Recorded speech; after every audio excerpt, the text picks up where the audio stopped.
Welcome back to the Grease Goblins Rereads channel. Today's video we're going to be doing Catelyn 5, A Clash of Kings. As I've made it quite clear, I really love when we get to this section of the story with Catelyn. When we start to get like rapid fire Catelyn chapters, we're kind of getting like one like every like 3 or 4 chapters it feels like, and I just enjoy it because I think Catelyn is at her best when, one, there's a lot of emotional turmoil at stake. And also, there's things happening around her that are just really interesting. You have everything kicking off. For one, we just got done with the Renly and Stannis arc, which is probably the best of the book. And now we're going to get to really like the Edmure part of the story and the war effort against the Lannisters, something that we just saw foreshadowed in the last Arya chapter, with her kind of describing how the Lannisters are moving out.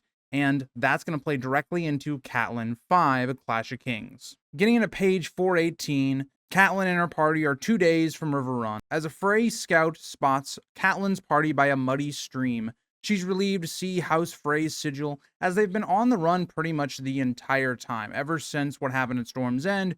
You can't really trust the Tyrells to give you safe passage, which is something Catelyn's going to think about a little bit later on. So they've been forced to kind of go straight through the Riverlands, avoiding, Lannisters, Renly's men, Stannis' men. Everyone right now to Catelyn is a threat based upon the rumors that have been being said. Like, even the people here are unsure that did Catelyn actually kill Renly? There's a lot of things at stake right now, and so you see Catelyn getting to friendly banners, which unfortunately is the phrase. Knowing we're going to go there, it's kind of ironic.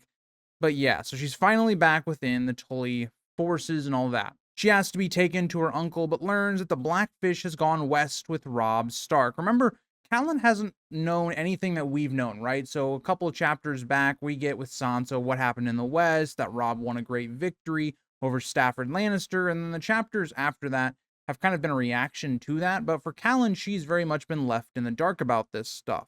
Martin Rivers, a base-born Frey and a half-brother to Sir Perwyn, now commands the Outriders. It's a bit of a downgrade, but from all accounts, Martin does seem to be doing a pretty good job with this role, but nobody is the Blackfish. The Blackfish is excellent at this role. But this doesn't necessarily surprise Catelyn either. If we go all the way back to Catelyn 1, one of the conversations that Catelyn and Robb have is about what his plans are, and he seems to be hinting at striking at the west, as it's really his only option. He couldn't really march on Harrenhal, so what else could he do? There was an army in the west. And so Catelyn, she didn't really know what Robb was up to, but she kind of figured it out based upon that conversation. She asks where Rivers is now, and the scout says 2 hours ride away, and she orders him to lead them to Martin Rivers, trying to make all haste. They've been on the road, and they want to get to, at least some sort of safety, and for Catelyn personally, she wants to see her father, who is in a very bad condition. Brienne helps her mount, and they depart immediately. The scout asks if she came from Bitterbridge, which Catelyn replies no. She avoided it after Renly's death, unsure of how his widow and her allies would react. Remember, the Tyrells are going to be in a really sticky situation. They threw everything into the Renly camp, so Renly dying is a really big blow to their cause. Who do they back now? They want to get Margaery on the throne, and also Loras had very close, ties with Renly. What do you do now? Obviously, you don't really want to go to Stannis, because Stannis doesn't offer you any situation of getting yourself on the throne, and also allegedly Stannis kills Renly. So the Tyrells are in a weird spot. So yeah, Catelyn would be very wary of going there, because the Tyrells could easily keep her, captive or prisoner, any of those number of things. But I also will counter with this as well.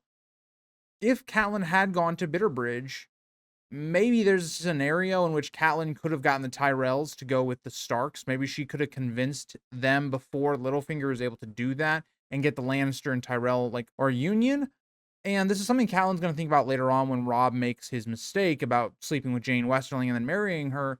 Why couldn't it have been Margaery? That's what Catelyn's going to think later on in the story. So there is some intrigue here, but the problem I think would be that, Catelyn is the person that arranged Robb and the Frey alliance, and so she would have to break her own, alliance that she set up for this to happen. Now, is the Tyrell alliance way more beneficial than the Frey alliance? Yes. With that being said, the Freys are, at this time, the most powerful house in the Riverlands outside of, the Tullys. You can make some arguments with maybe, the Mallisters, the Blackwoods, the Brackens, but I personally would say the Freys, they command a good amount of forces. Their position is very key to the Riverlands. There's a very big argument that, the Freys are the powerhouse of the Riverlands outside of like the Tullys who command all of them. Instead, she traveled through war-torn Riverlands devastated by Lannister forces, hearing grim reports nightly. It's a lot of what we saw with Arya at the beginning of the book. It's really just what Catelyn experienced on her journey. And of course, we're not with Catelyn on this journey because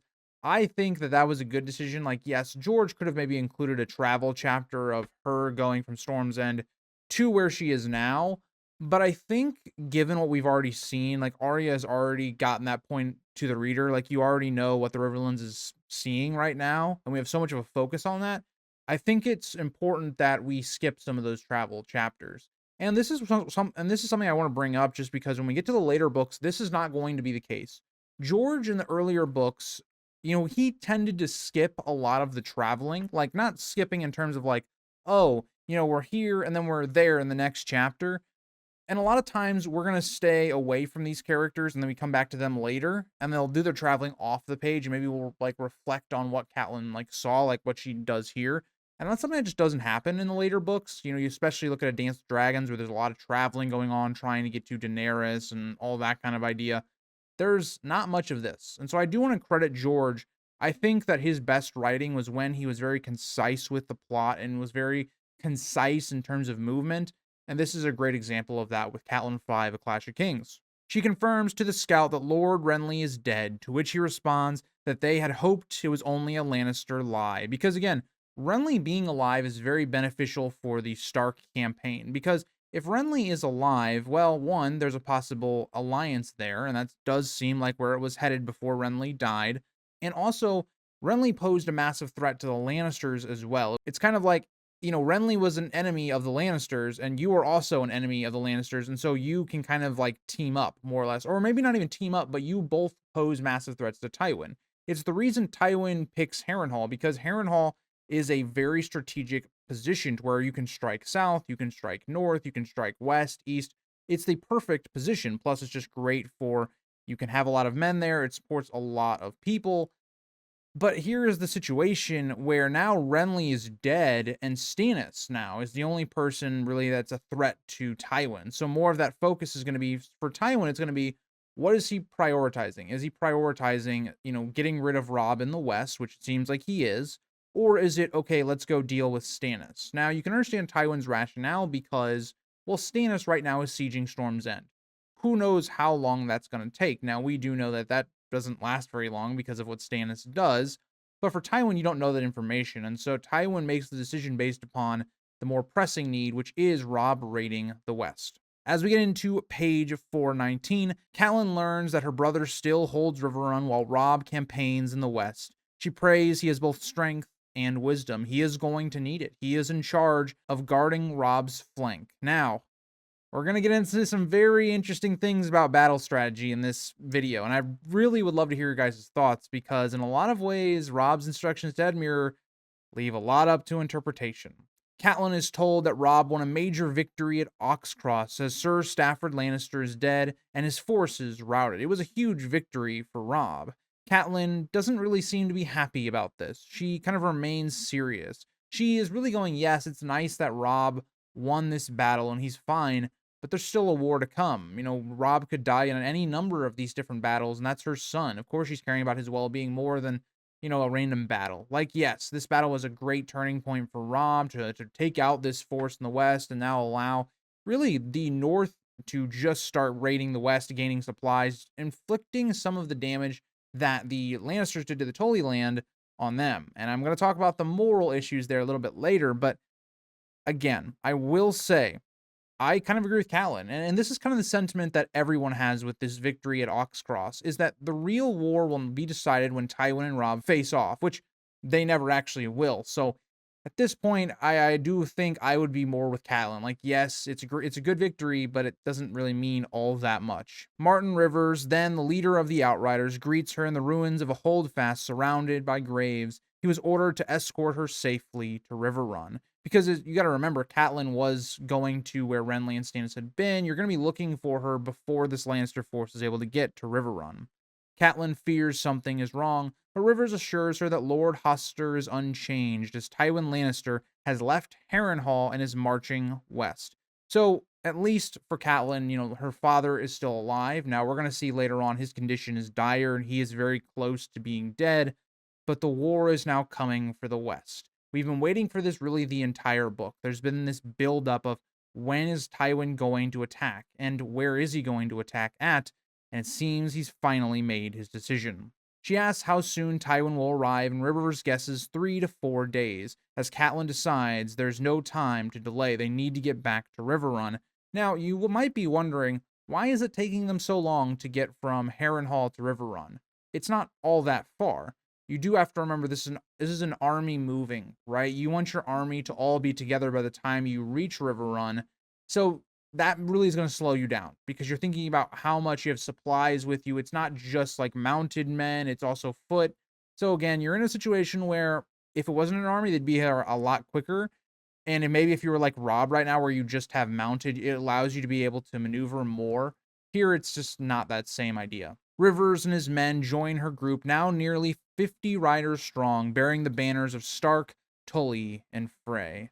Rivers shares Rob's recent victory, as many of the men with Catelyn want to hear about it. Of course they will, right? This is their king. They want to know what is happening in the war. A certain singer, Rymond the Rhymer, composed Wolf in the Night about the battle at Oxcross, as Sir Stafford's survivors fell back to Lannisport after their defeat, and Robb lacks any siege engines, so he raids. Instead, he's kind of doing a lot of what like the Greyjoys are doing, or even what the Lannisters themselves are doing.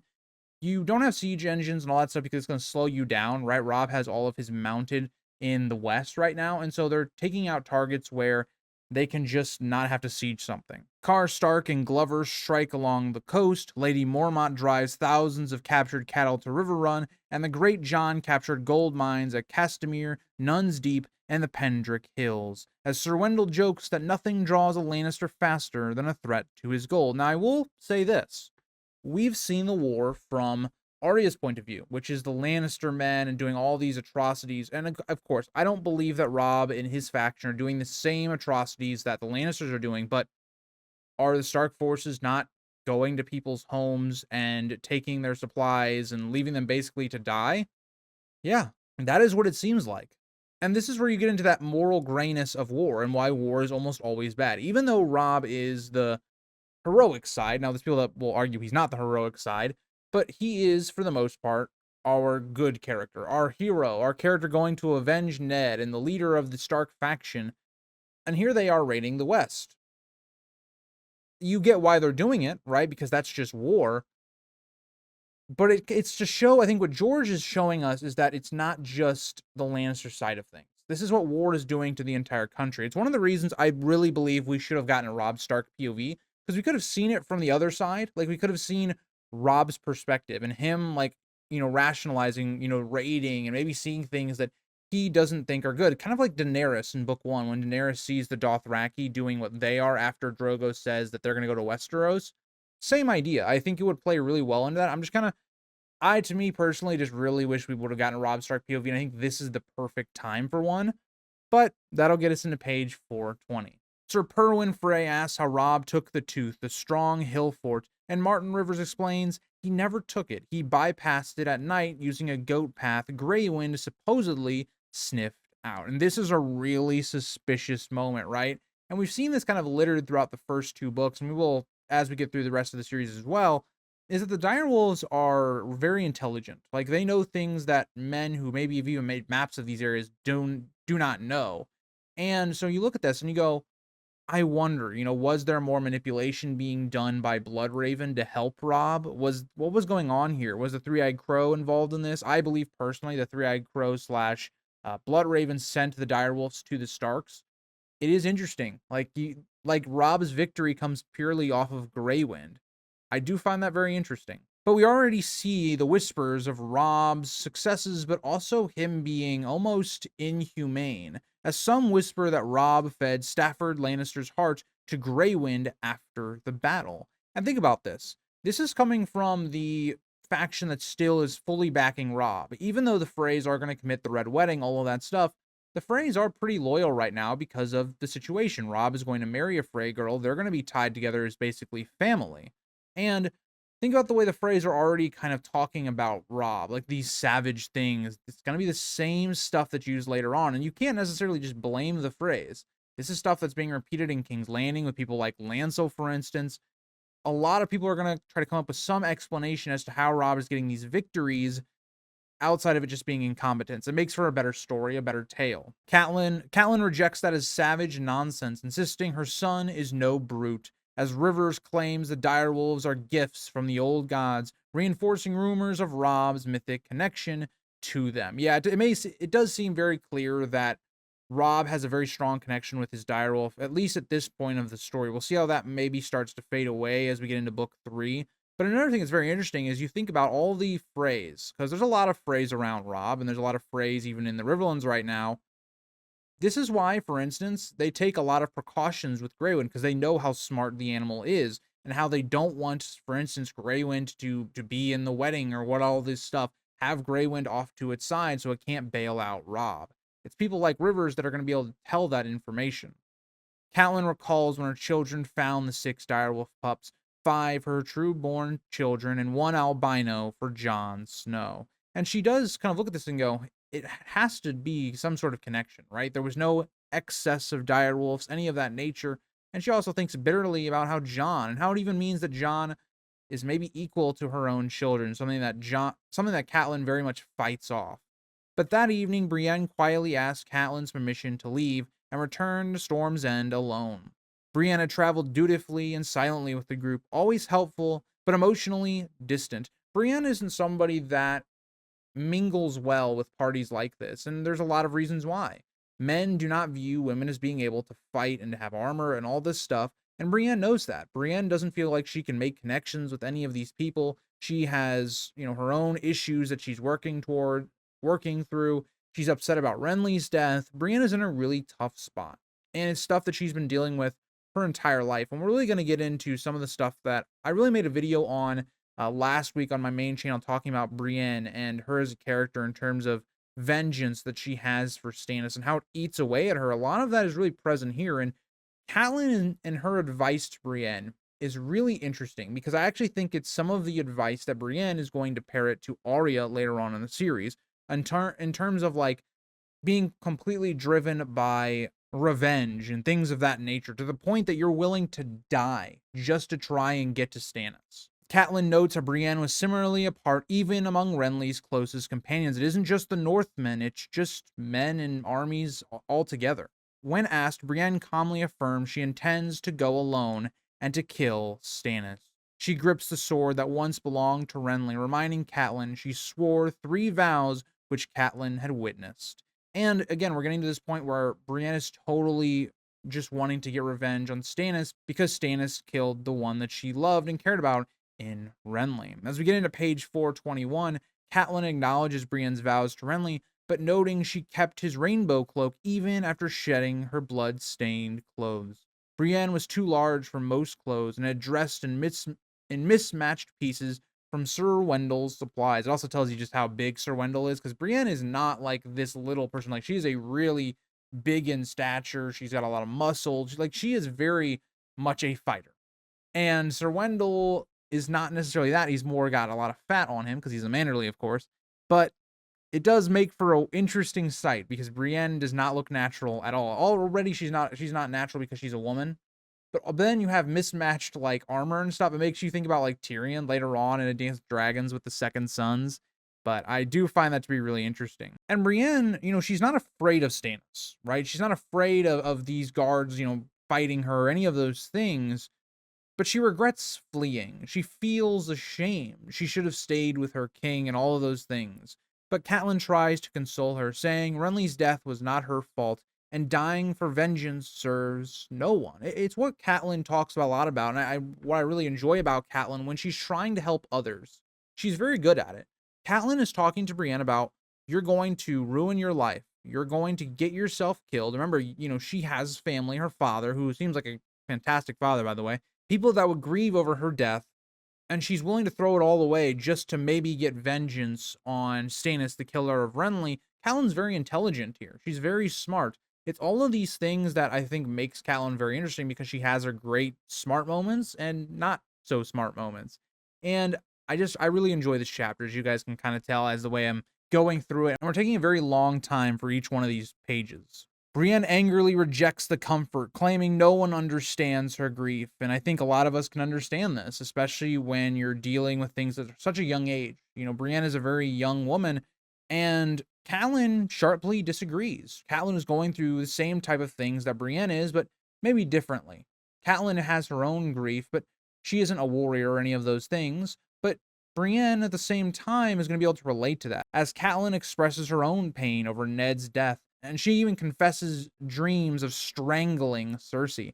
This right here, of all the times where I've kind of given like that wink to Lady Stoneheart, this is that wink, right? This vengeful side of Catelyn that isn't necessarily winning out in Catelyn at the moment, but it's something that eventually will. And even think about later on in A Feast for Crows when Brienne does find Lady Stoneheart and is almost, well, strangled to death because of, well, being hanged. Very like on the nose foreshadowing for George. Brienne questions why Catelyn would stop her, possibly due to Stannis' claim. And Catelyn says, good men must fight evil, but kings are made by gods, not swords. Brienne rejects that, asserting that Robert was not the rightful either, and the gods do not care for men. Brienne is very much putting aside religion and things of that nature, while Catelyn has been trained to be religious. You see kind of the two sides of it. Whereas Brienne views someone like Stannis as just a man, Cat is a bit different on it, because Stannis is the rightful heir to the Iron Throne at this moment, if we're going off of Robert and his lineage, all that stuff, and you're not going by Brienne's argument of the Targaryens. It's a whole different ballgame. So I find this to be a very interesting conversation, because it also is going to parrot Renly and Stannis' beliefs, where Renly believed, the popular king should be the king, and whoever has the power, whereas Stannis believes in, well, the laws of how Westeros works. She insists Renly would have been a good king, but Catelyn gently reminds her that he's gone, and only Stannis, Joffrey, and her son, Robb, remain. Well, Balon's about to creep up soon as well, unfortunately for Catelyn. But I do agree, sitting here and thinking about the past, thinking about Renly, of things that never can be now, is not necessarily a thing that you want to do, because then you'll start to just sit in your own regrets and things that could have been. And it's interesting because I think the second novella for the Dunk and Egg does a really great job with that. When we see that with Dunk, and I won't really spoil anything from that, but it reminds me a lot of that, and kind of what Catelyn and Brienne are talking about in terms of the Blackfyre allegiance, and some of the people that maybe still hold on to Daemon Blackfyre, for instance. Brienne is horrified at the idea of Catelyn ever making peace with Stannis, and Catelyn admits she doesn't know what she'll do. She's not a queen, just a mother trying to protect her children. Catelyn is not the person in charge to make those kind of decisions, but she does have sway over Robb. Could she, try and tell Robb not to ally with Stannis because of things she's seen? Yeah, but will Robb listen to her? That's not really the same thing. As we get into page 422, Brienne confesses she is not suited to motherhood and she needs to fight. She's trying to take out all of her anger and all of those things. She's kind of giving me a lot of Arya's vibes as well. Catelyn encourages her to fight for the living, not the dead. Renly's enemies are also Robb's. As Brienne admits she doesn't know Robb, but offers to serve Catelyn instead, inspired by her kindness after Renly's death. Catelyn didn't need to help Brienne. She could have said, oh, Brienne did it, and let them kill her, all this stuff, but she doesn't.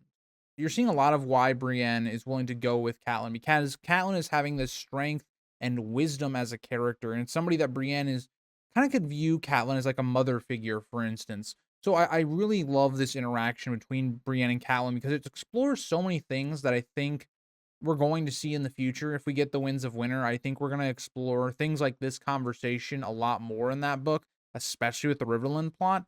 But let's continue. Catelyn is surprised by this. Usually people don't, swear their swords to her. It was always to Ned. Brienne explains that Catelyn protected her even when she didn't have to, and Brienne respects Catelyn's quiet courage and asks for one promise, that she won't be held back from avenging Renly.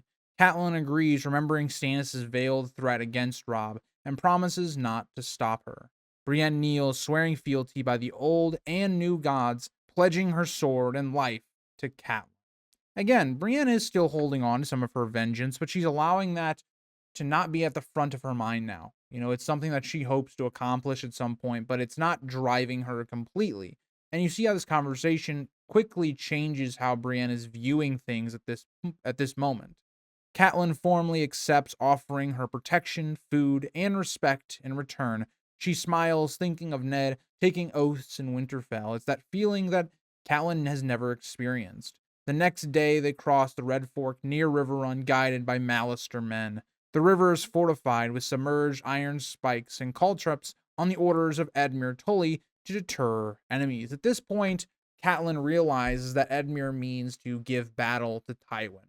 And we don't know the strategy yet in terms of like what we've seen on these pages so far. But in terms of what Edmure's actual strategy is, and what we know it is going to be, is to hold the river and not let any Lannister forces cross to get to the west to attack Robb and all of that stuff.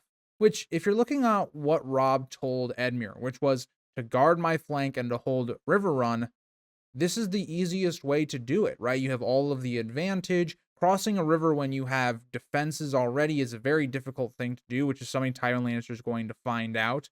But you think about that, and it's like, Edmure is completely following Robb's orders, so just keep that in your mind when we get to later on in the story with Robb and all of that stuff. As we get into page 423, as they approach, they join streams of small folk seeking refuge. Many cheer for House Tully and Stark. Near Riverrun, she sees camps of Trident Lords, Blackwood, Piper, Derry, and Page, proving Edmure has recalled his father's bannermen. Now, this is what's interesting, is because we started the story with the Riverlords going back to trying to defend their lands and stuff like that, which was a bad move, right? Maybe it was a good move for more of your peasant folk, all that kind of stuff, but for military reasons, it was a terrible idea. So now that we see that they're all called back, it kind of just like, why did you have them do that? That was just stupid. It just weakened your strength at the time. But now, having the Tully forces and the Riverlands kind of united, it's going to be interesting, right? It's really interesting for Edmure and how he's going to try and deal with Tywin Lannister. As Catelyn knows that her fears have been confirmed, Edmure truly plans to offer open battle. Catelyn notices bodies hanging from the castle walls of Riverrun. Lannister soldiers hanged, their red cloaks still visible despite decay and crows. Her companions react lightly, even joking, but Brienne is disturbed and silent. Brienne is seeing men being hanged and things of this nature. These are not things Brienne has seen. Brienne has been with Renly's camp. They have not even seen the war at this point. It's not a great sight. And at this point, Catelyn doesn't, applaud this. She's not happy about this. It's more bloodshed. It's more of this horribleness of war that we're seeing through Catelyn's eyes.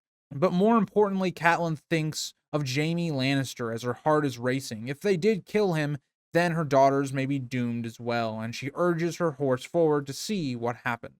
The gates of Riverrun are open to her, and Edmure rides out to greet her, accompanied by Grell, Wayne, and Ryger, loyal retainers, but all older men. But I will say, having older men around you is not necessarily a bad thing. Older men have a lot of experience. They're able to remember things that happen in certain wars and things of that nature. They have a lot of experience. Now, I will say I think it's good to have a mix of people around you, like younger people, older people, maybe middle-aged. It's just better because you have different perspectives and turn into things like war and stuff like that. Catelyn is struck by their age and wonders at the wisdom of risking battle with Lord Tywin's formidable army. She's wondering who gave Edmure this type of counsel, or did Edmure come up with his own and people are just going along with it, as that gets us into page 424. Edmure, wearing Tully colors and a fierce beard, greets Catelyn warmly and expresses relief she's safe after Renly's death and Tywin's march. Catelyn asks first about her father, which Edmure says he fluctuates in health and has asked for her, which we know Hoster Tully is very close to dying at this point, and things are not necessarily going well. If you're in Catelyn's mind, she's thinking, my father may be on the brink of death. My brother is going to be going into open combat against Lord Tywin. And remember, the last time Edmure went to battle, it was against Jaime, and he lost. I will say, Edmure did not have a great strategy for that battle, and also he had far less men.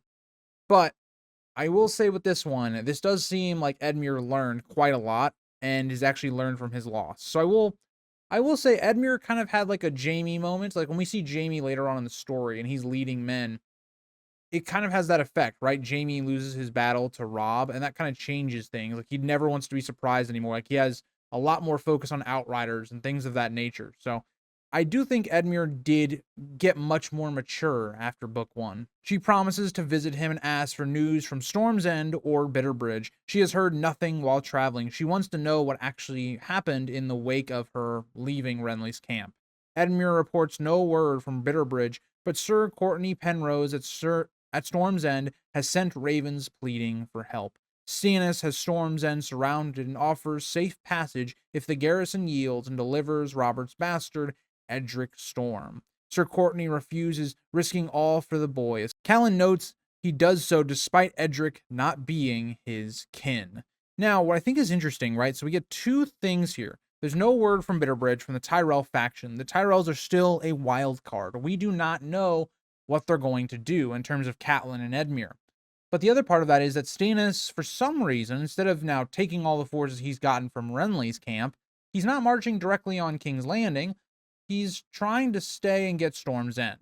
Now, there's a number of reasons as to why Stannis is doing this. First, he wants to use Edric as proof, right? Renly did bring something out in Stannis, that Stannis has no proof that Joffrey is a bastard, for instance, outside of just pointing to the idea of hair color and all that. So what Stannis is trying to do is he's trying to get Edric, who looks exactly like Robert, to just say, see, this is what a kid of Robert looks like. What the Lannisters are, they are Lannisters. They are bastards. And so there's that part of it. I think the second part of it is it's a personal connection. Stannis always believed that he should have been given Storm's End, and he was not given it. It was given to Renly. And so there's a couple reasons as to why. And also Storm's End is a great fallback point, right? Having both the Dragonstone and Storm's End, places that are very easy to defend. That's just a good strategy. You would want that. And Storm's End being relatively close to King's Landing as well. Edmure hasn't answered the pleas since they have no help to offer, and Stannis is not their enemy. It's true. Stannis is not the true enemy right now for the Tullys, and also, how would they even get any support to Sir Courtney or Penrose to begin with? They have to deal with this Lannister army, which they're already outnumbered to begin with. Sir Robin Ryger questions Renly's death, as there's been rumors abound, including suspicions of Catelyn or a southern woman. Brienne solemnly swears it wasn't Catelyn, identifying herself and affirming her loyalty to Renly. As Catelyn introduces Brienne to her brother and the River Run men, they respond politely, and Brienne is visibly flustered. Brienne is not somebody that likes this attention, right? From all of these high-born men and all of this stuff actually giving her respect. And for Brienne, she's looking at it and going, these people aren't even true in this stuff, because Brienne has that experience of people treating her badly, especially men. So Brienne is just very uncomfortable with the situation. Catelyn clarifies they were both present at Renly's death, but had no role in it. She avoids mentioning, though, how Renly died, which is important, because if she was to tell this whole party, oh, a shadow killed Stannis, that's going to bring up a lot of questions, a lot of things that Catelyn just doesn't want to answer. And so she leaves it kind of openly. They didn't have anything to do with it, but she doesn't confirm really how Renly died. She redirects attention, though, to the hanged Lannister soldiers, asking who they are. This is what she really wants to know. She wants to know, are her daughters in more danger now? Are they even dead? As we get into page 425, Edmure explains the hanged men came with Sir Cleos as envoys delivering the Queen's response to Robb's peace offer, as this was this party that Tyrion sent a little while back to treat and give these terms that were not acceptable at all, but it was all a ruse trying to get Jaime out of Riverrun. Catelyn is horrified that envoys were killed, as this is a very dishonorable thing to do, but Edmure insists they were false, having betrayed hospitality. They feigned peace, ate and drank at Riverrun, then attempted to free Jaime Lannister. One used wire to unlock Jaime's cell, another imitated Edmure's voice to open the river gate, and Jaime killed 2 guards with his bare hands. And this is really important here, because if they were to have lost Jaime, they lose their big hostage in this war, and now they have nothing to trade for Catelyn's daughters. Well, daughter at this point with just Sansa. And so this is really a big moment. If this had been successful, it was really damaging to the Stark camp. And also, it's just kind of foreshadowing to Jaime eventually escaping in this book. I guess I don't know if I should say escaping. It was more like he was let out, but still, same idea plays out here. But it also gets Catelyn thinking about Jaime and his value and why Catelyn could trade Jaime for her daughter. And also, it's just going to remember for Catelyn how clever Tyrion is. Edmure admits he was out of the castle, which Catelyn kind of calls him out for, because he was kind of dancing around it, that he was whoring, which normal for men at this time. Not anything crazy. But only by returning at dawn was the deception discovered. As Edmure came back, they realized the person imitating Edmure's voice was not actually Edmure, and they were able to recapture them after Jaime killed 2 more and gravely wounded a 3rd. As the Red Cloaks, then, some of the men that had been sent here, tried to then aid Jaime to leave, and they were hung as well. Edmure hanged the conspirators and jailed the rest, including Jaime, now heavily restrained in a dark dungeon. Cleos Frey claimed ignorance and was placed in Jaime's former tower cell, but Edmure confirms Cleos brought peace terms, but warns Catelyn she'll find them as unacceptable as he did. We have already heard what Tyrion was offering Robb in the north, and it wasn't really something that would ever be accepted, but it was just to stall Robb, and we see how that hasn't worked because Robb's not even here to respond to the terms. Uther Yades, I don't think that's how you pronounce the name, but Uther Yades, Wayne, hopes Stannis will ally with them, believing Tywin's fury over the incest accusation leaves Stannis no choice. And you would think that, right? Stannis, Robb have the same enemy. They have the Lannisters as an enemy. It's the same idea with Renly and Robb, right? The difference is Stannis is not willing to work well with others if they don't bend the knee. And that's the biggest issue. And Catelyn herself is going to be like, I don't want to ally with Stannis at all. Catelyn has threatened my son with death and also killed Renly, his own brother, right in front of me. That's what Catelyn believes anyway. Catelyn, though, avoids the topic and rides on with Edmure. Inside Riverrun, the Upper Bailey is crowded with small folk, livestock, and makeshift shelters. Edmure let them in out of fear for their safety. And this is one of those things where, for a war, this isn't a good thing. If you're sieged, you want as few mouths as possible because your supplies are going to have to last. But I will say this. I think Edmure gets a lot of flack, mainly because of the television show. They painted Edmure as completely incompetent and a moron. In the book, it's much more complex than that. And this is one of those moments where we rarely ever see the High Lords and Ladies actually caring about the small folk. It's very rare. Of all the kings of Westeros, for instance, that have seen from the Targaryens to now the Baratheon dynasty, really only Aegon V was really about the people. Jaehaerys did have some of that in there as well, but you just very rarely see someone like Edmure actually caring about the people he's ruling. He's one of the few people that actually fulfill the contract that's basically, it's not exactly signed, but it's like, it's there. Your lord is supposed to protect you, is supposed to do all these things for your benefit. And Edmure is like one of the very few people that do that. So I know for military operation, this is not a good thing. It's not what Tywin would do, any of those things. But Edmure is a good man. At least we can say that. He's a good man who tries to protect his small folk. Catelyn, though touched by his kindness, slightly doubts the wisdom of overcrowding a potentially besieged castle, which she's right. Like, that is the logical look at this, is that these are people that are going to take up needing food, stuff like that could be detrimental to their cause. Sir Desmond says Robb cannot be reached by Raven, as Wayne relays Robb's request that Catelyn travel to the twins to help select a Frey bride. And this is going to be something that Catelyn is not going to like. She doesn't like being ordered around and told where to go, and so this is happening again. Robb really is making this where it's just like, I want to get Catelyn out of the way. I don't want her in harm's way, which is interesting because he's sending her to the Freys, to the twins, where a lot of bad stuff happens later on in the story, as you guys know. I do find that really funny. There's a lot of like on the nose foreshadowing of like, oh yeah, the Freys. Let's go with the Freys. Let's just go to the twins. Doesn't necessarily work out that way. Now, Catelyn probably at this point should be heading home to go with her youngest children, and she doesn't. Now, we know she wouldn't be able to get there anyway. So there's no point of like saying, okay, well, Catelyn, let's go back to Winterfell. It's too late, right? She would have had to have done it before she went to Renly. And that never happened. So, should Catelyn go to the twins? Maybe, maybe not. But at this point, she doesn't know that her children are about to be attacked, and the North is being attacked by the Greyjoys as we speak. So, should she? Yes. But would she ever get there? No. Catelyn firmly refuses, choosing to stay with her ailing father instead. And you can also understand this. Her father's dying.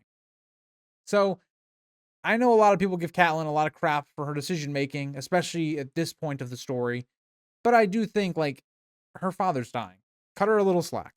Edmure reminds her that Tywin Lannister is marching west, but she urges defense, not battle, warning there's nothing to gain and much more to lose. This is going to be the point of the chapter. Because we know that Catelyn is suggesting, okay, let's just pull all our men back, let Tywin, either go past us to go into the west or siege us, whatever he's going to do. Play the defensive war. But in my counterpoint, here's the counterpoint. If you're Edmure, you were told to guard the flank. You were told to defend and hold Riverrun. The best way to hold Riverrun as of right now would be to make it where you have a best defensible position, these rivers, right? And not let these Lannisters cross. Because it does two things. One, it doesn't allow for Tywin to get to the west, to give them aid and all that stuff. It allows Robb to continue his campaign. And also, it defends Riverrun, not even letting Tywin get to Riverrun to siege it to begin with. So, in Edmure's eyes, he's doing everything right. And even though the numbers are against him, it's like 2-1 right now, holding a good position levels that out. Right? We talk about how Ned thinks about how you could defend Winterfell with like 100 good archers or whatever. Same applies to a good geographical position. It's the same idea of why Tywin picks the Green Fork for that battle, for instance. Same applies here with Edmure. Edmure, though prideful, insists they must fight if Tywin tries to cross Tully lands, but Catelyn recalls his earlier defeat and counsels caution. Catelyn is going against Edmure, and it's understandable why. And is Catelyn going to be right in the long term? Should Edmure have just done what Catelyn says to do? Yes. But given that is hindsight, Edmure, with the information he has, in my opinion, is making the best decision. Because also, there's so many things you cannot predict. One, you have to predict that Robb wants the Lannisters to come into the west, which is something Robb never tells Edmure. Two, you have to make some sort of hindsight that the Tyrells are going to go with the Lannisters, and Tywin is going to get back to King's Landing by the time the Battle of the Blackwater happens. There's too many things with hindsight that makes this decision bad by Edmure, but in terms of what Edmure knows, he's making the right decision. As we get into page 427, Catelyn suggests they speak privately, as Edmure reluctantly agrees and leads her to the Godswood, clearly annoyed. She tells him bluntly he lacks the strength to face Tywin in open battle. Edmure insists he has 3,000 foot and a little bit of horse as well. And again, this is not enough, as he notes that Robb has succeeded with worse odds. But here's the thing that Catelyn's going to point out. He's going to be down double, right? Tywin has double everything that Edmure has. In terms of the numbers, Edmure does not have the best odds. He reminds her that Roose Bolton has 10,000 men and now controls the Ruby Ford and Crossroads after Tywin moved to Harrenhal. So here's the situation. Right now, you have the Tully force, which is around like 8 to 10,000 men. You have Roose with about 10,000 men. With all of their men combined, and the men that they're eventually going to take from the Freys that Robb left behind, it's about even. And so what Edmure's trying to do is he's trying to box Tywin in. Trying to bait Tywin to cross the river, bloody him there really badly, have Roose then take Harrenhal behind Tywin so that Tywin has nowhere left to run. That is what Edmure is proposing. And it's a great plan. Because theoretically, it is great because it makes Tywin do one of two things. One, Tywin has to completely abandon the west. He has to completely just go south. That's his only way he can go. Because Harrenhal is blocked off.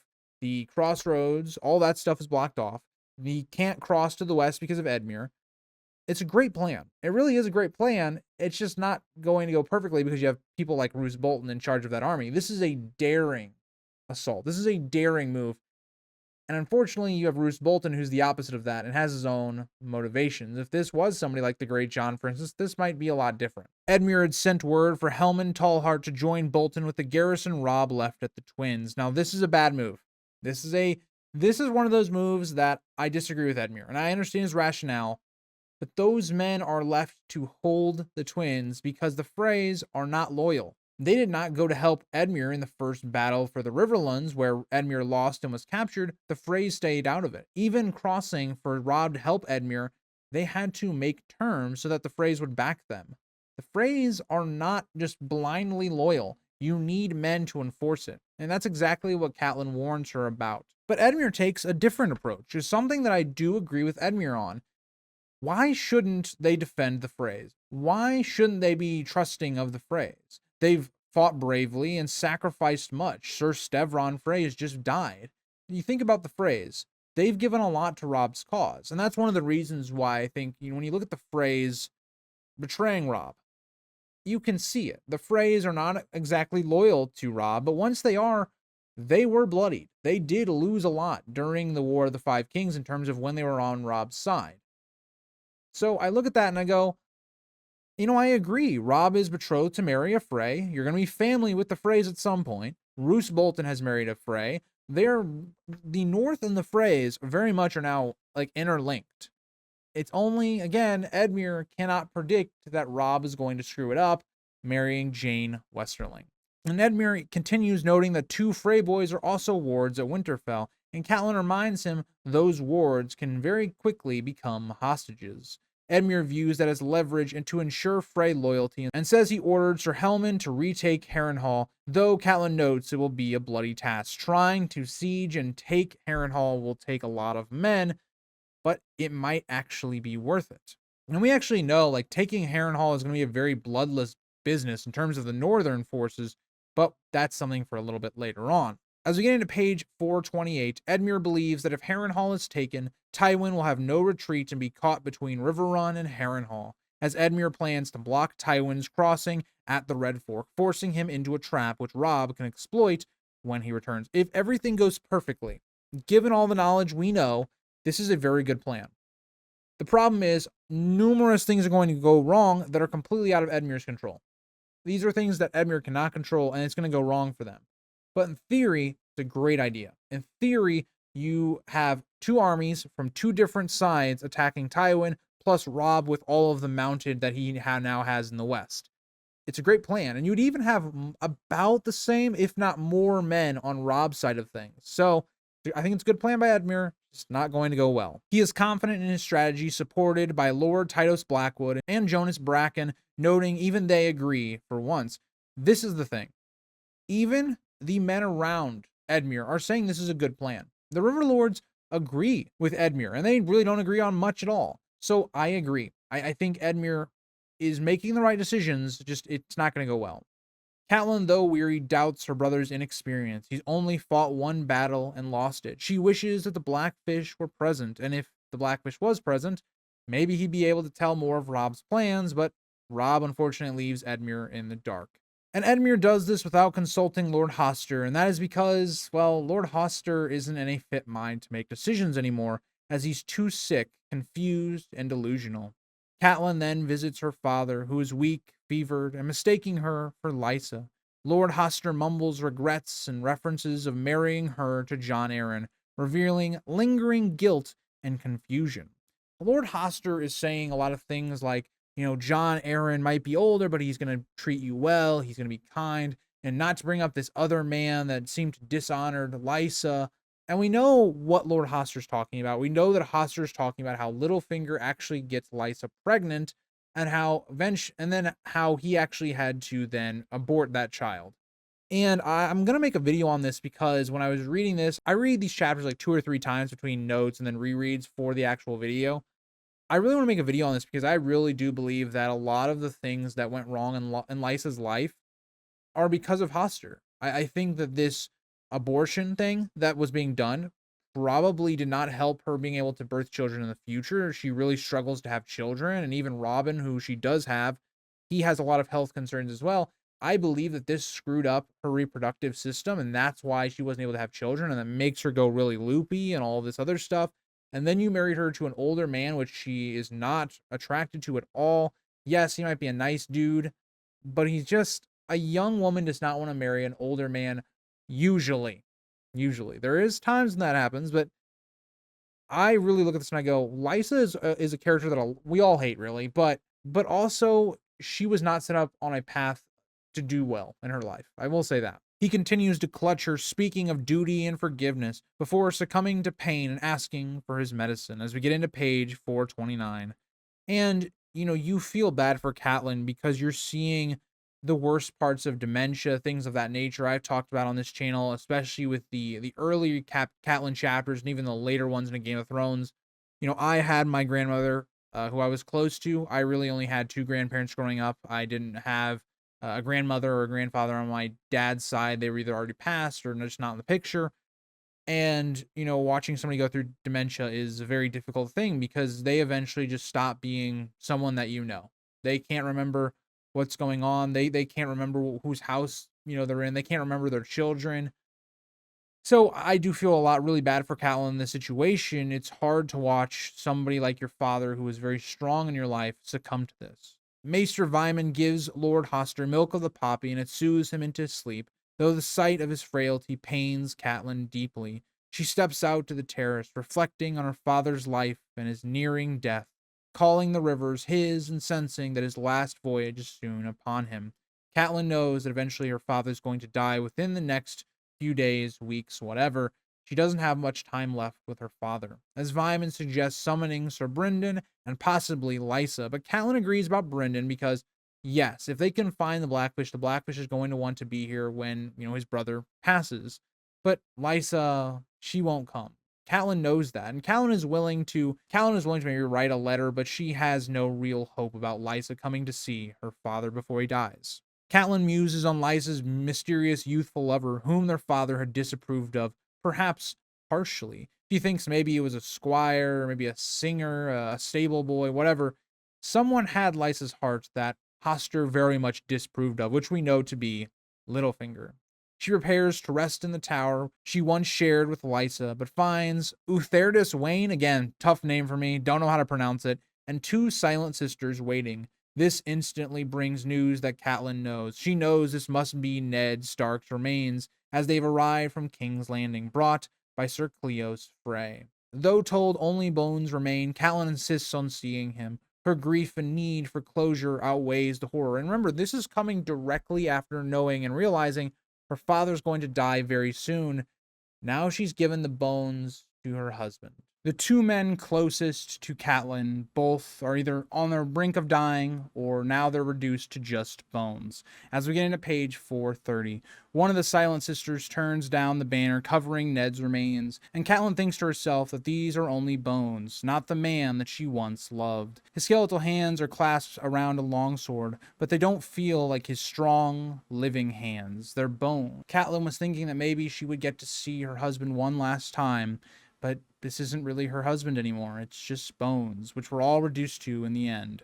The bones are dressed in Ned's white velvet surcoat with his direwolf sigil. His head has been reattached with silver wire, but the skull offers no trace of his familiar feature or gray eyes. And Catelyn also reflects on how Ned's remains had been treated to begin with, as his eyes were probably taken by crows as his head was mounted. She turns away, noting that the sword with him is also not ice. Wayne tells her that ice was not returned, only the bones. Catelyn bitterly remarks she should thank the queen, but Utherdis credits Tyrion for the return. Catelyn thanks the Silent Sisters for their service, but gives them a new task: take Ned's bones to Winterfell to be buried in the crypts. She instructs that the sisters be given fresh horses and anything else they need. Hal Mullen is to escort them as well, as it is his duty as captain of the guard. And this is going to be interesting because we still don't know what happened to Ned Stark's bones, but we do know that the Greyjoys are taking over the North at this moment, and they're not actually going to be able to get to Winterfell. So it's still unclear as to where the bones are. She looks at Ned's remains and tells everyone to leave. She wants to be alone with him one last time. The Silent Sisters bow their heads, and Catelyn remembers they don't speak to the living, but some say they can speak to the dead. She envies that ability deeply. And I don't think the Silent Sisters can actually talk to the dead, but it's more like they're more in tune with the dead because they're the ones handling, corpses and stuff of that nature. But I will say we all can feel this. When someone, passes away that's a loved one, you'd love to be able to speak to them one more time, to be able to speak with the dead, but you just can't. And so that is Catelyn 5, A Clash of Kings. I think this chapter is one of those that just sets up the finale of this book really well. And I love this because it's a lot of reflection on what just happened in the last couple of chapters and what's been building up to this conflict in the Riverlands. I really enjoy this chapter. And I think, I don't know, I think I went into A Clash of Kings already knowing that I really had a lot of chapters I liked from Catelyn, especially her Renly arc. But I've come away loving even more of her chapters. Like Catelyn 5 is not one that I kind of reflected on fondly and would have gone, oh yeah, that's like a top 10, 15 chapter for me. It definitely is. I love all of her chapters, and this book specifically and this plot line, and I really hope you guys enjoyed. I had a fun time with this one. I think a lot more than the last couple, just because they have been so short. We haven't really been able to fully dive into one of these longer chapters again, and it being Catelyn just makes it really enjoyable for me because you can relate to so many things that she's thinking about or saying or the situation she's in. It's why she's a top 5 POV for me of the entire series. And I hope you guys all enjoyed. I'll see you guys all in the next one. And I will actually have some Game of Thrones videos up. I had one last week on the POVs. I'll also have one with me ranking all the chapters from book 1. I will do that with book 2 as well when we finish. And I'll also have like a conclusion video up at some point as well for Game of Thrones. So if you did enjoy that reread, there's still a little bit more content coming out for that book. But as we continue, we'll power through the rest of A Clash of Kings. Bye, guys.